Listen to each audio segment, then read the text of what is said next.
We talk about the deep state, we talk about the globalists, inflation versus deflation. Well, I mean, you're at Mar-a-Lago. I'm baffled that this isn't front page news. Do you guys support a specific political party, or do you dislike both of them? Oh, it worked like a charm on you guys. Let's go, Brandon. What's up, everybody? We got a lot to talk about tonight. We're back at the OG studio temporarily, but without any further ado, I mean, how's everybody doing tonight? First of all, Friday night, feeling good, except for when China comes in and does what they did today. So I don't know why the story keeps falling so far under the radar. Like, it wasn't trending on X or anything, but it's a huge freaking deal. So, I think we were the first ones to really talk about it in the whole podcasting streaming network on YouTube, to talk about the significance of BlackRock doing this deal that so it seems like Trump spoke to them and said, hey, cut out your DEI BS, get out of this net zero climate initiative thing. Then we could talk business. You could actually do patriotic things for the country. So that happens within a span of 1 or 2 weeks. BlackRock drops all the DEI, gets out of the net zero climate initiative, where they agreed with $66 trillion worth of asset managers to only make climate friendly net zero initiative type of investments. And then 2 weeks after that, it comes out that behind the scenes, Trump with BlackRock, with the Secretary of State, Marco Rubio, they were brokering a deal where they had BlackRock come in and buy these two strategically critical ports in the Panama Canal. I'm going to show you exactly the significance of that. But today comes out that the guy who sold these ports to BlackRock is pulling back on the deal. And I mean, to say likely because of China government pressure would be an understatement. I would say it's definitely because Xi Jinping was pissed about this, because it's a huge deal. So check this out. I'm going to show you a map here that shows exactly what happened and the significance of this. Because basically, if you control these ports, you control the Panama Canal. So the Panama Canal has 5 major ports, right? And BlackRock bought 2 of them. And out of those 5 ports, 2 of them are like real ports. And then the other 3 ones are more like terminal type of things. So let me pull this up. Panama Canal ports. Here we go. Panama Canal reports. BBC had a really good graphic on this. Canal ports. I have to get better at typing and speaking at the same time. That is a life goal of mine. Here we go. BBC. And we're off. Oh, here we go. Ready? Here we go. Look at this. All right, so mapping China's influence around the Panama Canal. So yeah, if you don't know, it's kind of a big deal. This is the route you go with the Panama Canal. This is the route you go without the Panama Canal. A big difference. And I mean, this is real choppy water down here, in addition to it being like more than 2.5 times the distance. So these are the ports, Cristobal and Balboa. Those are the 2 ports that BlackRock had bought with encouragement from the Trump administration. And this was a real clever, I think, as negatively as we think of BlackRock. I think it was a smart way for Trump to get ahead of this, because I mean, military action's a last resort. I mean, that's still on the table, but it's a last resort because that's not popular. That's going to get all kinds of legal and global and international pressure on us. I mean, not that we can't handle it, but we want to avoid it if we can. So BlackRock comes out, buys these 2 ports, but there's still a lot of China assets here. So where's the thing I wanted to show? So I guess BlackRock's been picking up their level of China's been increasing their level of investment. We started decreasing it under Biden. But like, for example, these are all China-owned bridges right here.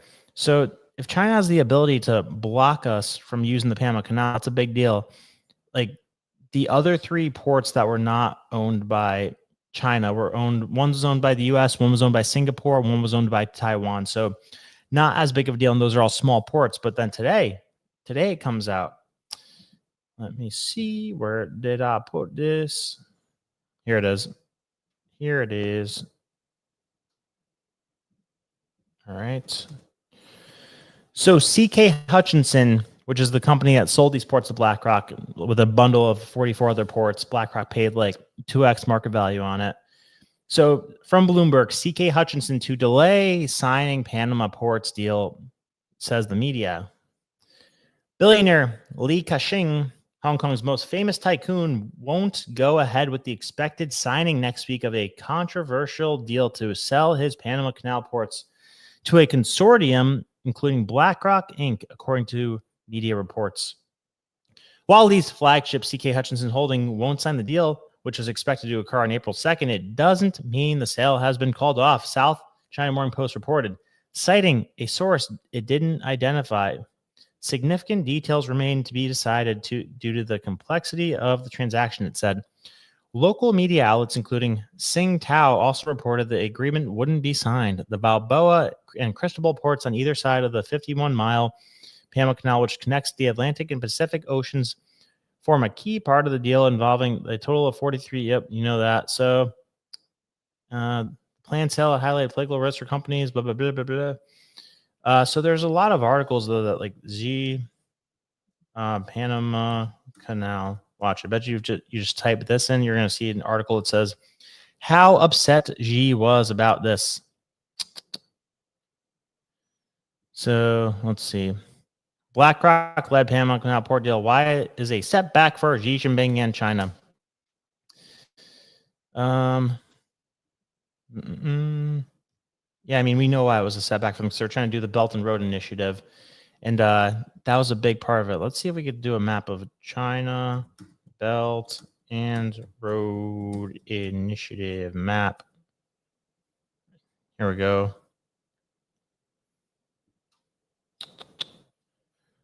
Oh, wow. So this one isn't even showing it bleeding into the Panama Canal area, but watch this. Panama. So Panama leaves Belt and Road Initiative. This is from not too long ago. This is from 2 weeks ago. Same time that this BlackRock deal happened.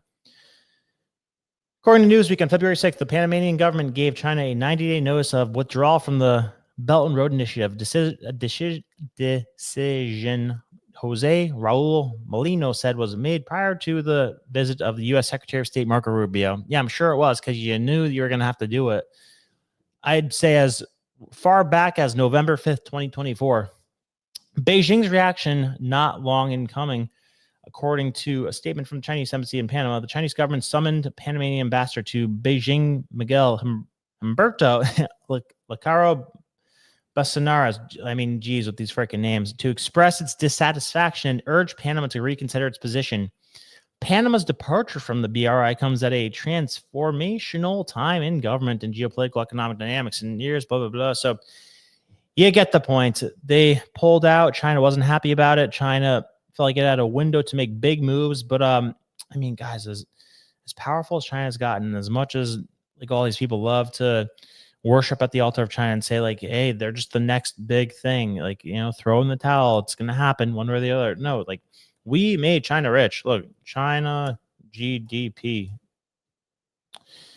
And it's not a mystery why it started going crazy in 2001.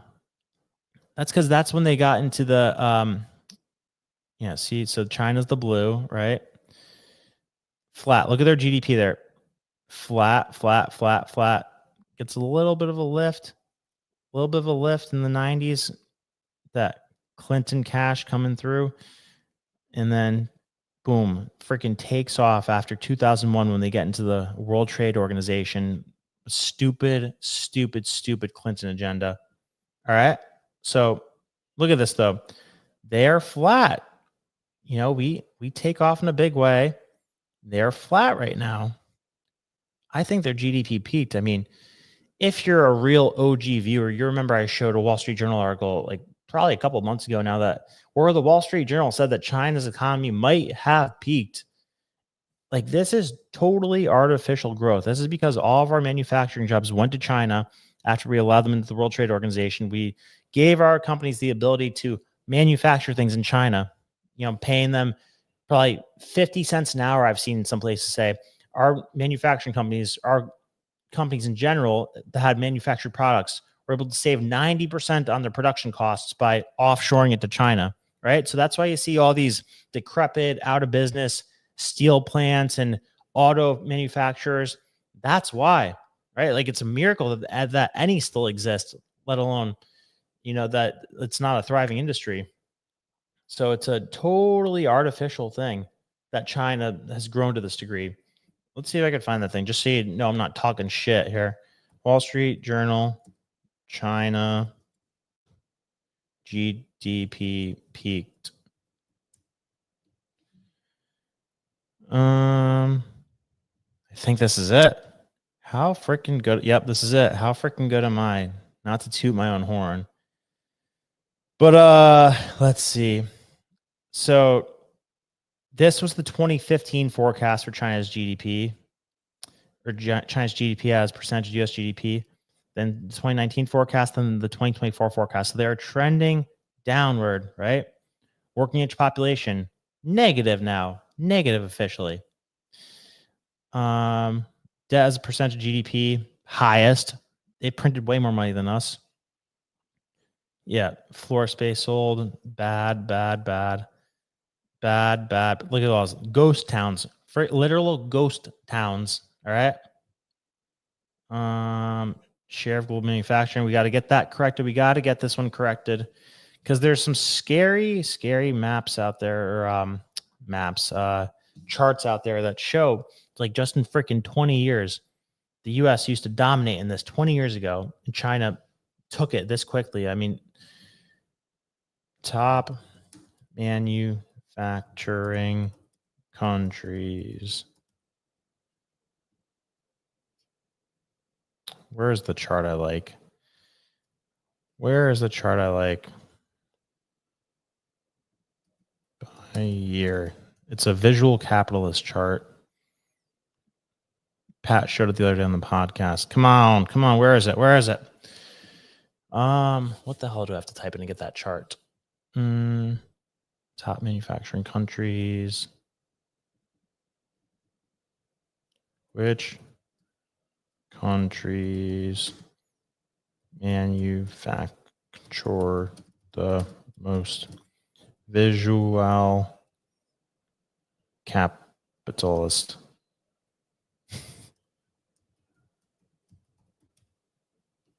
Here we go. I think this is it. Yes, here it is. So look at this. Just 25 freaking years ago, we were crushing it. We were at 25%. China was at 6%. Then now it's projected by 2030. China's going to be at 45%. We're going to be at 11%. We can fix this problem, though. And that's what the tariffs are going to do. I don't know if a lot of people understand this, but as boring as it might be to talk about tariffs, that's what the tariffs are going to fix, is this precisely. Like, you bring companies back here, you bring jobs back here. Like, this is why the middle class has been decimated.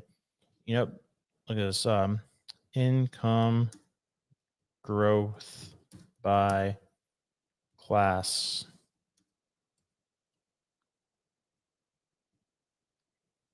Where's the one I like?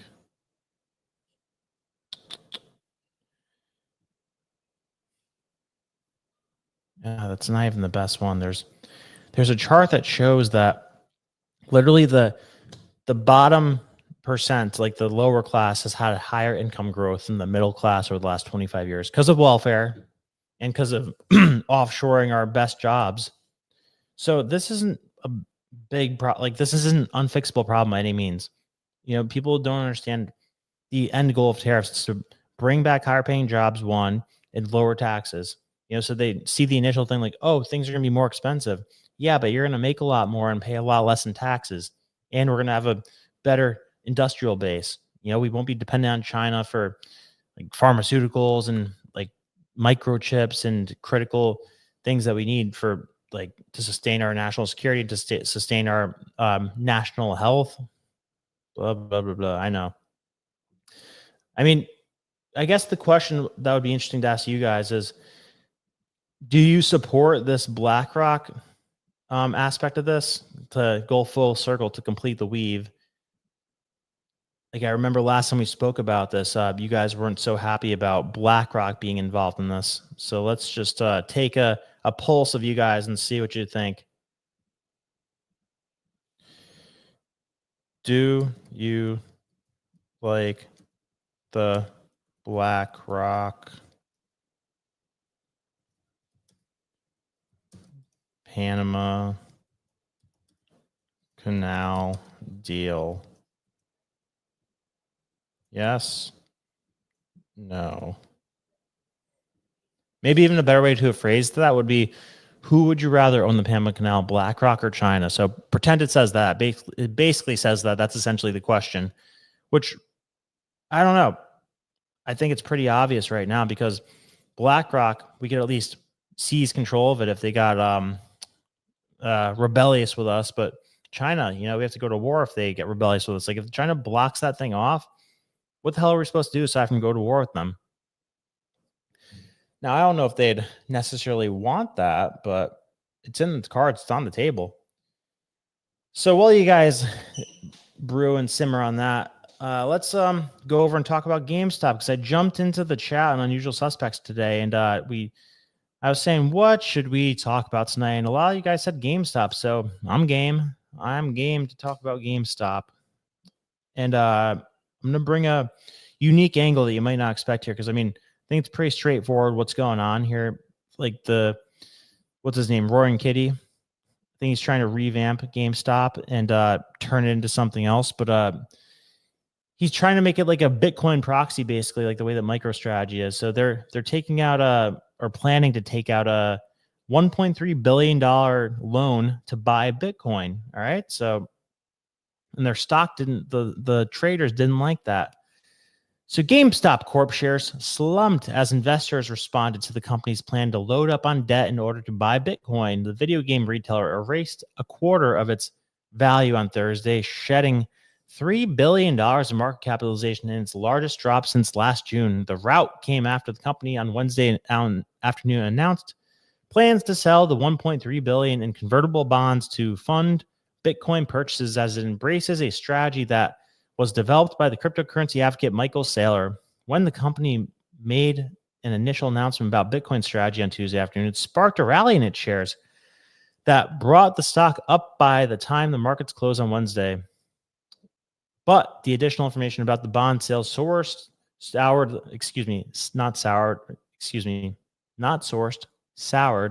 the sentiment around the stock. The stock was down 25% on Thursday to $21.36. Still a crazy price. Still a crazy freaking price for that thing. At 1:47 p.m. in New York, companies marketing the large convertible debt sales tend to face short-term selling pressure. These bonds are popular with hedge funds. These bonds are popular with hedge funds that use them for a particular arbitrage strategy that capitalizes on the volatility of the underlying stock. In order to employ the strategy, the hedge funds have to short sell the shares of the company. Right. So basically for the debt that's being taken out, they have to like match that amount of debt in short orders against the stock. All right. So, I mean, it makes sense that it went down from like a mechanical standpoint.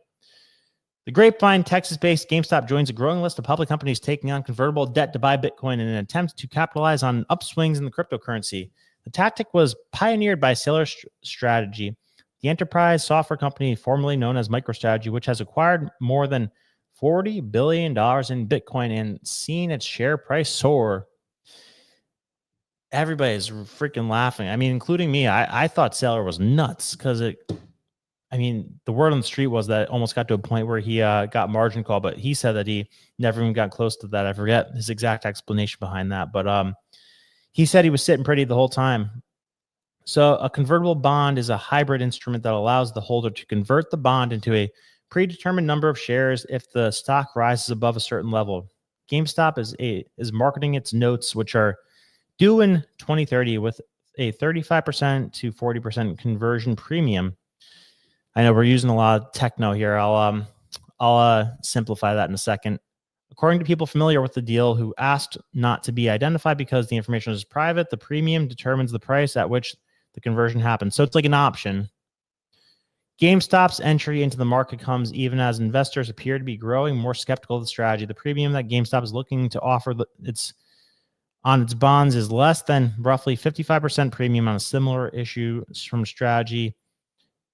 Is less than roughly 50% the premium on the similar issues from strategy, MicroStrategy in November.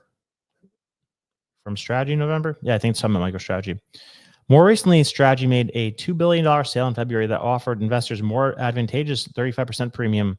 That, along with the terms on a growing slate of debt-like instruments is offered by Strategy, suggests that investors are demanding more from the company. Spokesman from GameStop didn't respond to the request for a comment. GameStop's push to quickly ramp up its Bitcoin purchases comes as against a starkly different backdrop than when Strategy and other copycats flooded the market at the end of 2024. The cryptocurrency is down roughly 18% from an all-time high in January, and investors are bailing on a variety of risky assets amid tariff uncertainty and choppy economic data.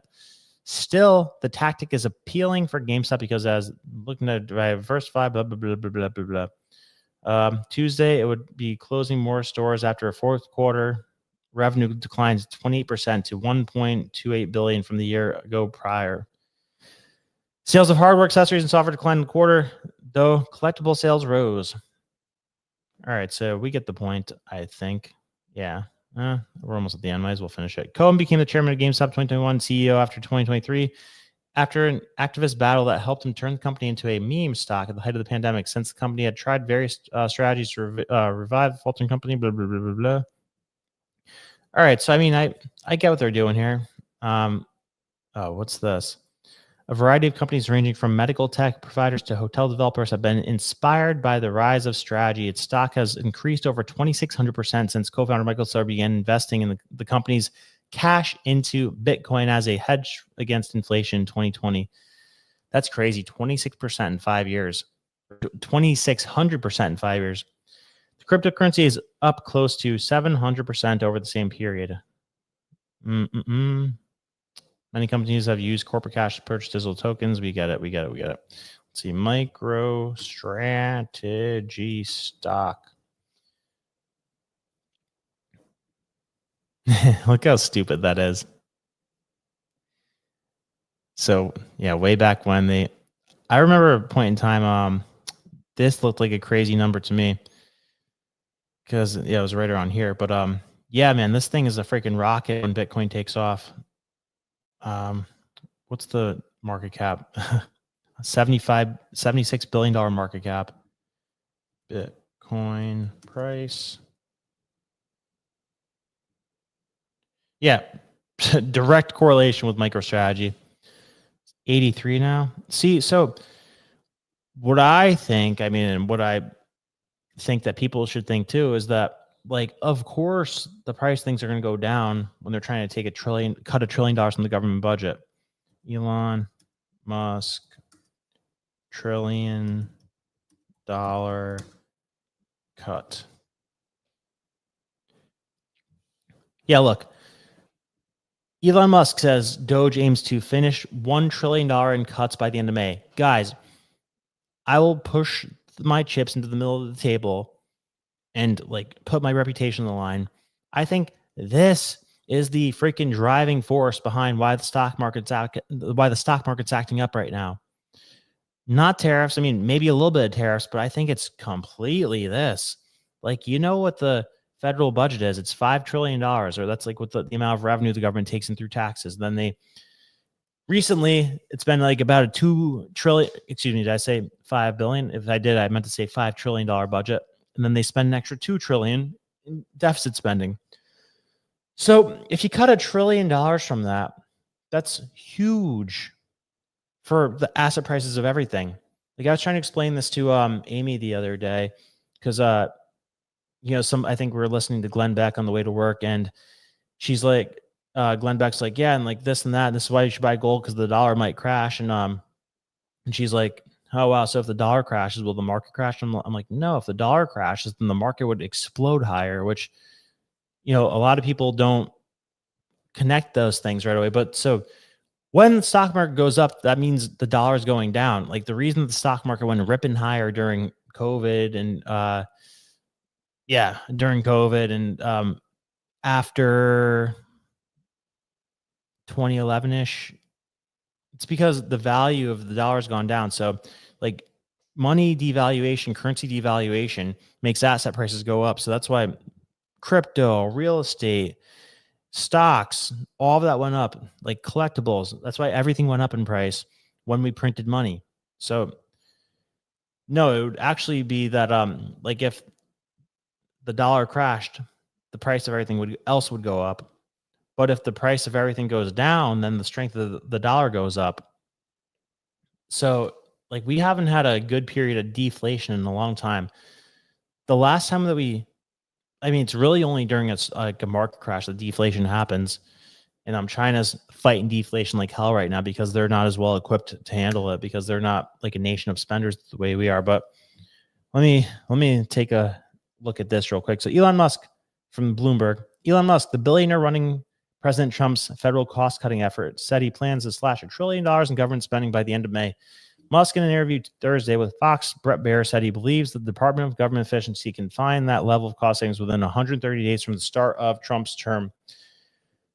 That presents an ambitious goal that would require slashing more than half of the $1.8 trillion the U.S. spent on non-defense discretionary programs in 2024. I think we can accomplish most of the work required to reduce the deficit by $1 trillion within that time frame, Musk said on Baer's show special report. Musk is a special government employee, a classification for temporary federal workers who are only supposed to work 130 days out of the year in their roles.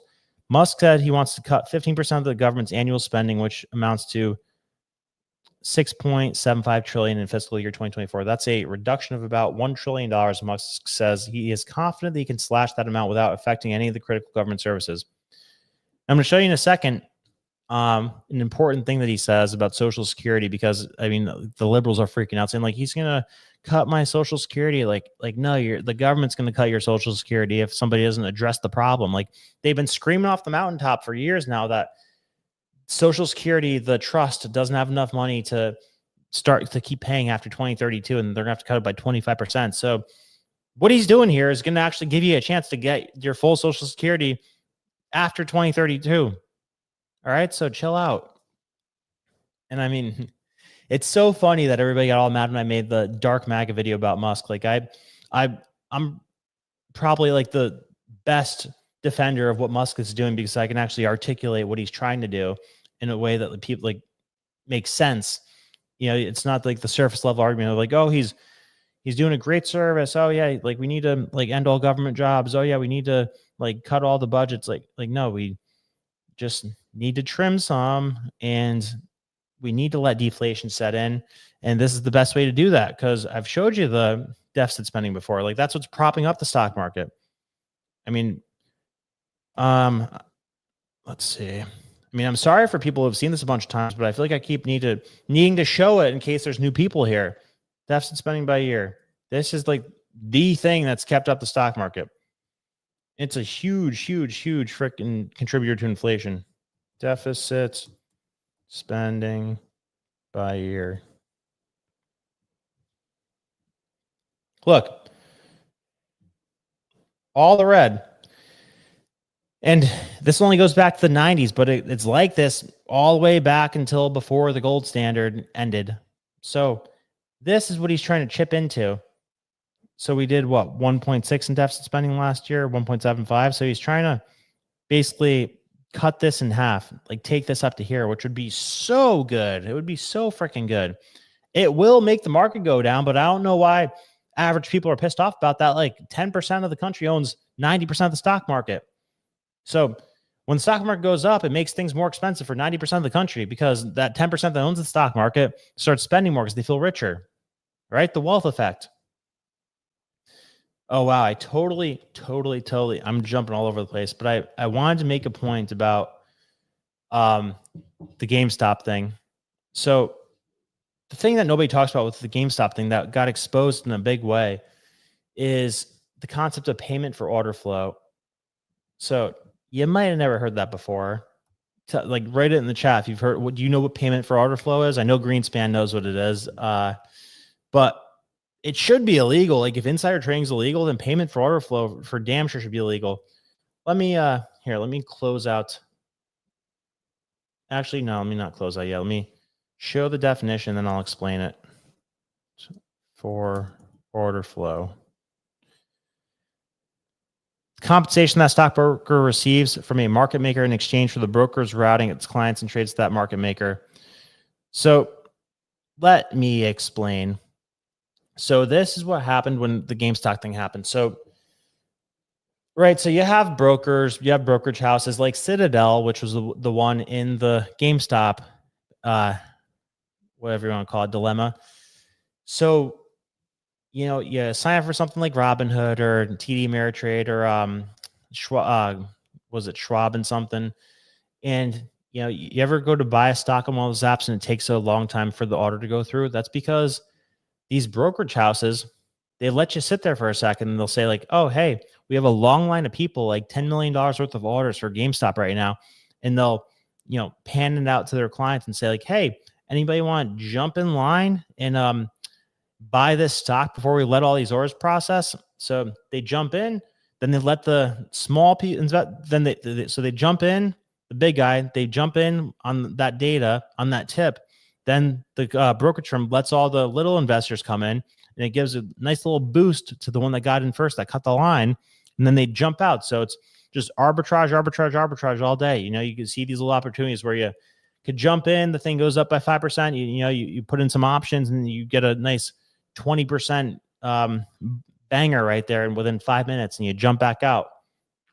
Right. So like they just make you a constant sucker with these things. Like it's very hard to like get ahead and to trade in a fair, equitable way. And I mean, it feels nasty and gross to say that word equitable, but you know, I read this book one time called Reminiscences of a Stock Operator. I read it because I read this other book called what the hell was it? Market Masters. Was it Market Masters? Let me see this quick.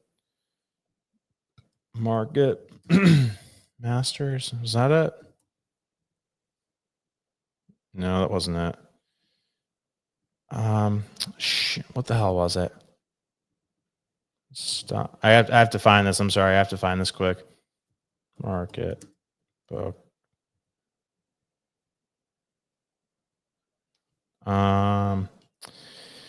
What was this book called? What was this freaking book called? I was just talking about the other day. This is going to drive me insane. I need to find this thing. Not even to make the point, because I can make the point and tell you what the book was about without knowing the name, but it's one of those things. Like I just need to do it now. I need to find the freaking name of this book. There's like 7 of them, or not 7. There's like 3 or 4 of them. Market Wizards. All right. Market Wizards. Phenomenal book. If you want to learn about the stock market, read Market Wizards. So what it is, it's like a series of interviews that this guy who wrote the book, he just interviews like a bunch of great investors, like who the hell was in there? Jim Rogers was in there. Ray Dalio wasn't in the original one. Let me see. Market Wizards. The guy with like with 3 names was in it. Oh my God, what the hell was his name? The author's name is Jack Schwager. Interviews. Bear with me.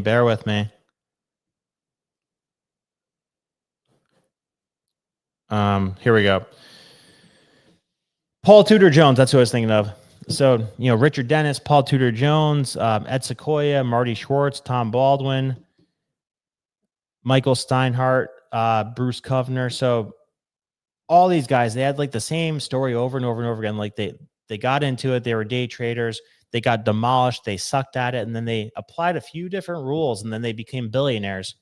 So, it's just simple things like never risk more than 1% of what your stockpile is, and a few other things. But anyway, they all, like, half of them said that reminiscences from a stock operator was a huge, I guess, life-changing or paradigm-shifting book that they read, and was able to help them get ahead in the stock market. Because there's a period of time where that's all I did is I day traded all day, like in between my previous line of work in private security in the private sector and working at Valuetainment. I did a lot of day trading when in the between those two things, and it's super freaking annoying to know that, like, you could be right, but just because somebody else controls your timing, it could totally throw you off. Like like if you could make just 5% each time you make a trade, make that trade, 7 times a day, and like get it when you want it,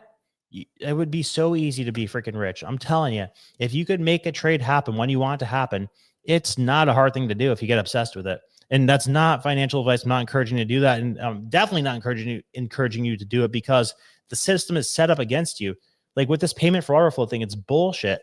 They literally make you wait in line after you put an order in and let somebody else jump in front of you who has a bigger pile of money that they could jump into. So, you jump in with your $1,000 option or call option, a 1,000 other people have that same trade they're trying to make, $1,000 call option. You're trying to just get in, let it go up to 1,200, let it go up to 1,500, jump out. Very normal thing to do. Like with options, if you don't know about options, it's literally like, say, what's a good example? If GameStop is $23 right now, you buy an option, which means that you're buying it like that, assuming it's going to go up. Like if you buy a call option, you're saying it's going to go up. You buy a put option, you're saying it's going to go down. And you know what? I could even show you. Let me show you because this is a great website. I love this. Maybe you think this is boring, but I love this stuff, and it's a really powerful thing if you understand it. But we need to advocate for this payment for order flow thing to get banned. Like I rekindled my rage for this when I saw this story today. Like when I think GameStop, I think ban payment for order flow options calculator. I know Greenspan's loving this right now. I don't know if anybody else is, but it's fine with me because this is important stuff. You're not going to learn this in school. So check this out. All ready? We'll use GameStop as an example. I'm going to show you the importance of like just minutes and seconds and decimal points. All right. So what is it? GME. Okay. GME. So an option, it's essentially like you're like making a contractual agreement that you could like sell the thing at a certain price or buy the thing at a certain price and sell it. So a simple way to explain it, it's like here, it's easier when you see the thing. So the price of GameStop, it's 21, right? A call option means you're betting it's going to go up. Okay. So let's say you wanted to buy it at if you want to buy it at $22, right? You say it's going to go up. Okay. So it would cost you $115. You're saying it's going to go up to $22, right? Calculate. So, and this is the one, like it's a combination of timing and price. So this one we selected was for April 22nd, all right? So a month out from now, you're betting that's going to go up from $21 to $22. And the faster it does that, the better off you are. So we put this in today. If it goes up to $22, what do we do? Is this a put? 1 second.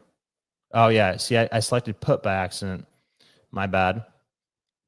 All right. So the call is up. The put is down. All right. So the sooner it happens, the better, right? So you jump in. It's at 21.65. You say it's going to go 22. If it happens that same day, you sell it with a 13% gain, right? Okay. See there you go. 12.9% gain. So you bought in for $93. You sell it for $12, right? That's if you're saying like, oh, it's at $21 right now. I'm going to sell it at $22. So you're in, you're out, because this could happen within a minute. But if you identify it's at the spot you want it, you try to jump in, they don't always sell it to you at that time. Sometimes they make you wait 5, 10, 20 minutes, sometimes even longer than that.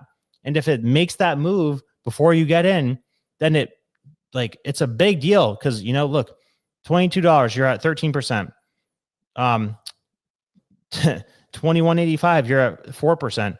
So it's a big freaking deal. And the longer it goes on, that's called time decay. So you start losing money. Like if it doesn't happen within a day, you're losing money. So what I'm trying to stress here, that might have been a terrible explanation, but real quick, we could say the same thing for the puts. All right. So for the puts means the opposite. So if it's at 21.65, you think it's going to go down to 21. Right. So if that happens within the same day, even better.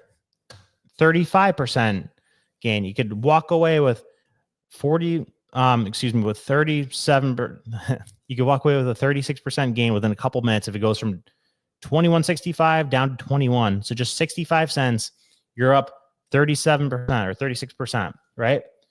But it all depends on how quickly you could get in, which is why it's bullshit that they do this thing with the payment for order flow where they don't let you in right when you want to get in.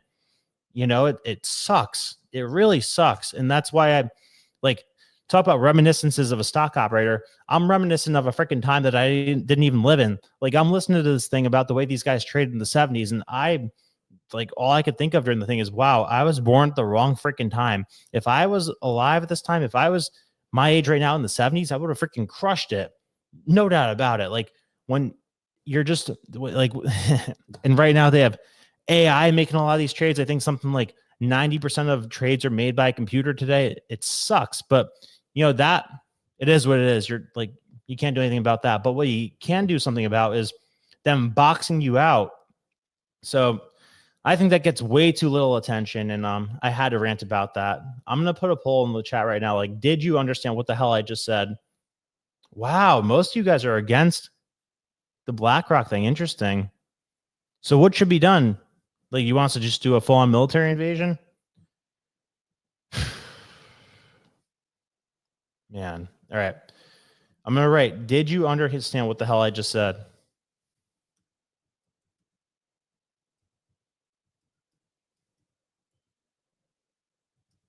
Or I'm going to say WTF to make it sure.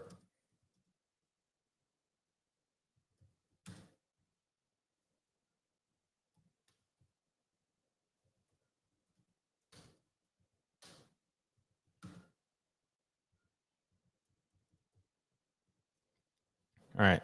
Did you understand WTF I just explained about stock options?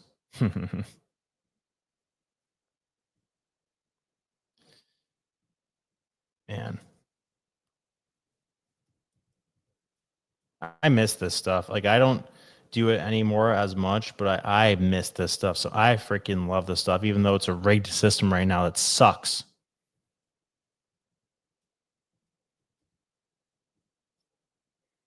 Don't go out there and trade, guys. It's unless you really want to, but I advise against it until they ban bullshit stuff like payment for order flow. Let's see. Louis says, we'll listen again to take it all in. I always do when I'm distracted by the chat. I know you guys are having a blast here. I love it. Let's see.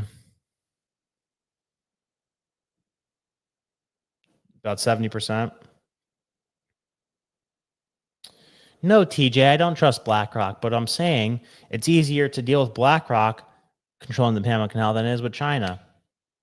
Is that a crazy thing to say? I hate it. It's like swallowing nasty medicine that I was gonna say medicine that you don't need, but you kind of do, because China will kill you. BlackRock will just slowly suck your life out. But it's would you rather get shot or have food poisoning? I don't know. I don't know.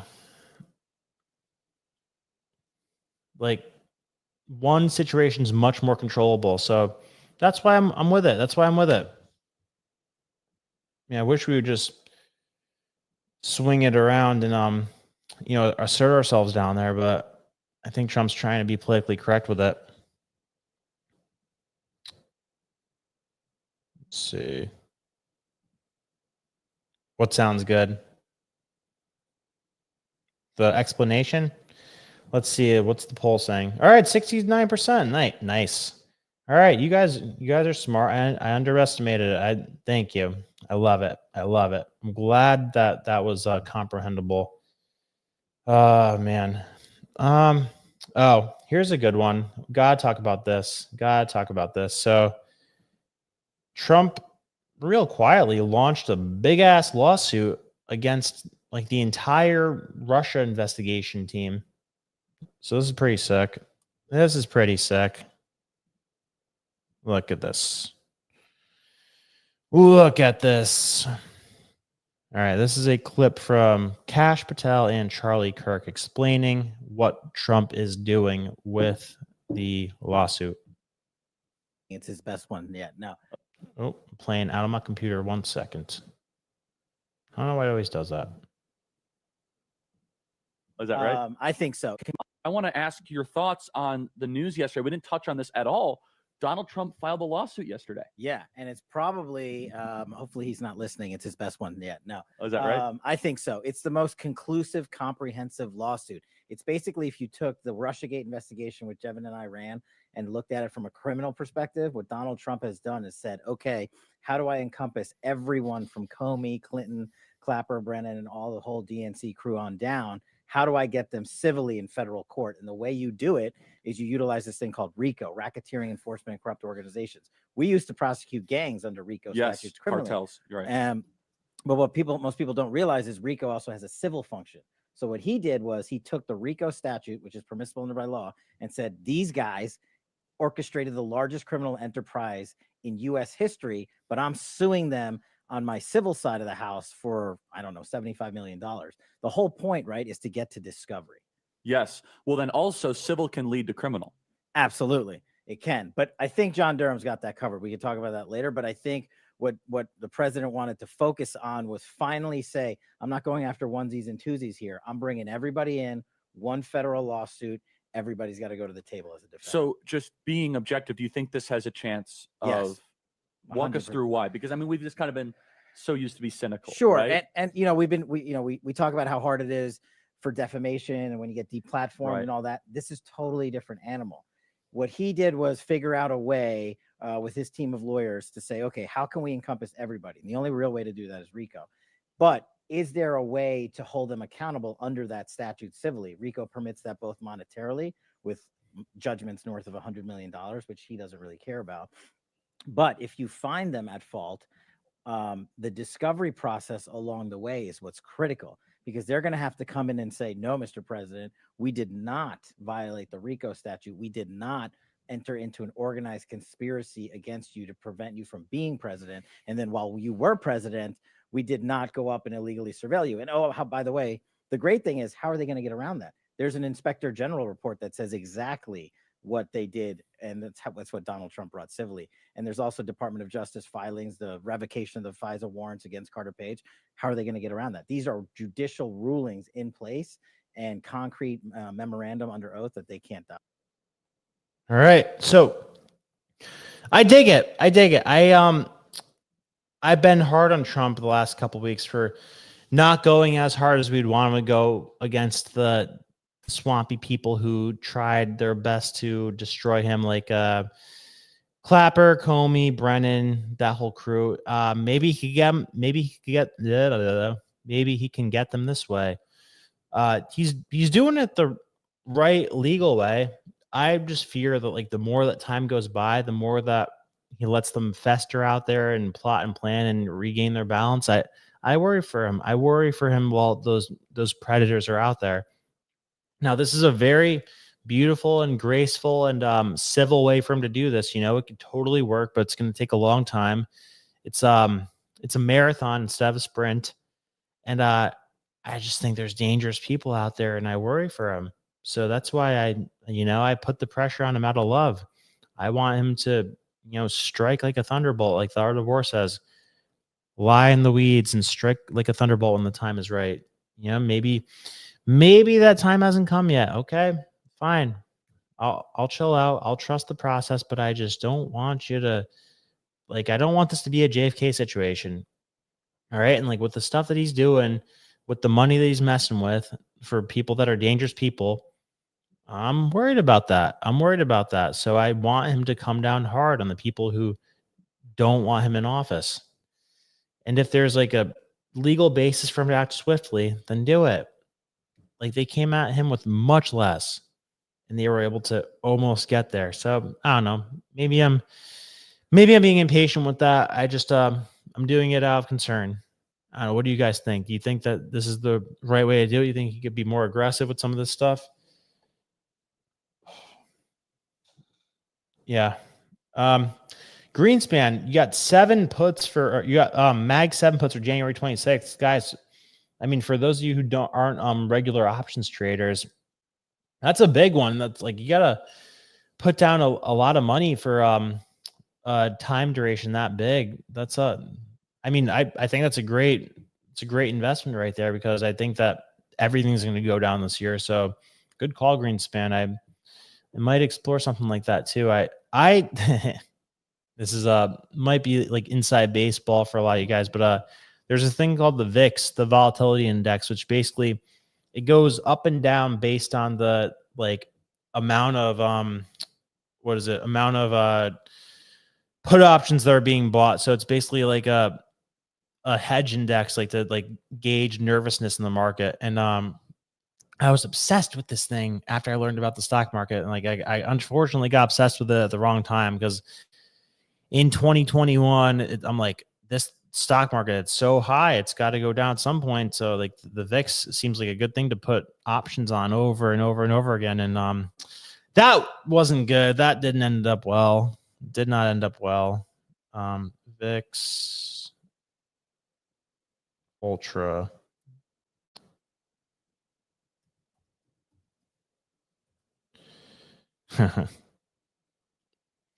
And it was the leveraged one too. So yeah, look at this thing. Another thing I used to do too is once I got wise to it, I should just buy straight up VIX puts, because it just decays over time. This is really nerdy stuff right here. So yeah, look at this thing. So it literally just goes down and down and down and down. Look, down and down and down, just decays. So if you're in a bull market, you could do a good job for yourself. Just not financial advice. You could do a good job for yourself, just buying VIX puts over and over again. But right now might not be the time to do that. I have been saying that for a long time, but because you see it, how it spikes up when the market goes down. Would it go from, where are we, 29 to 61? And just to give you an example of what that would do with an option, again, not advice, we're just talking here. I'm not telling you to do anything. Do not do anything like this. It's gambling. It is very much gambling. Let me see, what was the symbol there? VIX Ultra, UUV. Watch this. Watch how much this goes up when it goes from 30 to 60 in one day, which is what it did in that thing I just showed you. Look at this. So VIX call, say it's at 24 right now. All right. Let's say it goes to 50. Let's say it just does a double. Okay. So let's say you get it. Stock market sells off in a day. People freak out. Goes up to 50. Then your what is it? $151 turns into $2,400. So that's gambling. That's gambling. I used to do a lot of that. Someone all right, someone not so good. So just trying to give you a lesson on how options work. I'm not telling you to do anything at all. Not one bit. Not one bit. It's a dangerous world out there. Let's see. What do we got? Foucault government, get this shit done yesterday. Wake me up on wake up Americans, wake the F up. I know, I'm with you. I'm with you. Some promises have been kept, but others have been completely dismissed, and it's discouraging to say the least. Alan, I'm glad I'm not the only one who thinks and feels more should be done for now as well. Yeah, I'm with you guys. I'm with you. I'm with you. You lose everything, 85%. Everything 85% you play the options game. 100%, Alan. I can attest to that. 100%. 100%. Yeah. I know, Alan. We gotta talk stocks one day. Was it Steve? Give me your number. I gotta hit you up, or you could hit me up. I think he gave me he gave you my number too. But I was gonna say too. So after careful review and talking with everybody, I think so. The Epstein Trump video is done. I think for right now, what I'm gonna do is I'm going to release it on Circles for the time being. So not on YouTube, on Circles in the Forbidden Book Society, because we're coming up on the chapter that talks about Trump and Epstein. So it's fitting. It's a sick video. Everybody at the studio is saying it's the best video I've ever done. I don't know if that's true. Maybe they're just being nice, but I think it's a sick video. I'm not quite ready to put it out on YouTube because I don't want to get put in that box right now. Like, I will put it out there eventually. Just doesn't feel like the right time, but it is going to be available on Circles either tonight or by the morning. I have to run in about 5 minutes because I have duties to attend to, but I'm going to post it on Circles. So if you guys want to see that video within the next couple hours, go on over to Circles and join the Forbidden Book Society, because we're doing a whole lot of cool things there. We're having a Zoom call this Sunday. We usually do them at 12 in the afternoon. We did the first one last week at 12 in the afternoon. It was a lot of fun. And we all get to know each other. We talk some current events. We talk about the book a bit. And just get to know each other better. I think we had 8 people in the Zoom call last time. We're up to 24 now in the group. So it's really coming together. I'm really proud and excited of what's becoming. So if that sounds like your cup of tea, something you'd be interested in, check out the Forbidden Book Society on Circles. And that's where you can find the Trump and Epstein question that we're not supposed to ask if we're part of MAGA. But I'm asking it because I can't help myself. So, guys, I love you. Like I said yesterday, I want to do the every night thing again during the weeknights. So I'm going to try and make that happen starting next week. I'm going to try to find a way, come hell or high water, to get back after it every night. Like, even if I just sit here and the chat is the content, then I'm more than happy with that. Just the stuff that you say in here, I could talk all day about going back and forth with you guys. So maybe we'll do that. We'll see how it goes. But I love you. I'm glad we did this tonight. I'm glad we did it last night. And stay safe. Have a good weekend. Be smart with all your endeavors. And go on Connect and check out the Forbidden Book Society. I'm going to drop it in the link below. Let me drop it in there. Let me drop it in there real quick before you go. Let me do it. And I will drop this video in there very soon. Within 24 hours. Maybe I'll drop it right after this video. Here you go. There's my next. And yes, we are off. All right, guys. I love you. Good night. Good night. Goodbye. Goodbye. We talk about the deep state. We talk about the globalists. Inflation versus deflation. Well, I mean, Here at Mar-a-Lago. I'm baffled that this isn't front page news. Do you guys support a specific political party, or do you dislike both of them? Oh, it worked like a charm on you guys. Let's go, Brandon.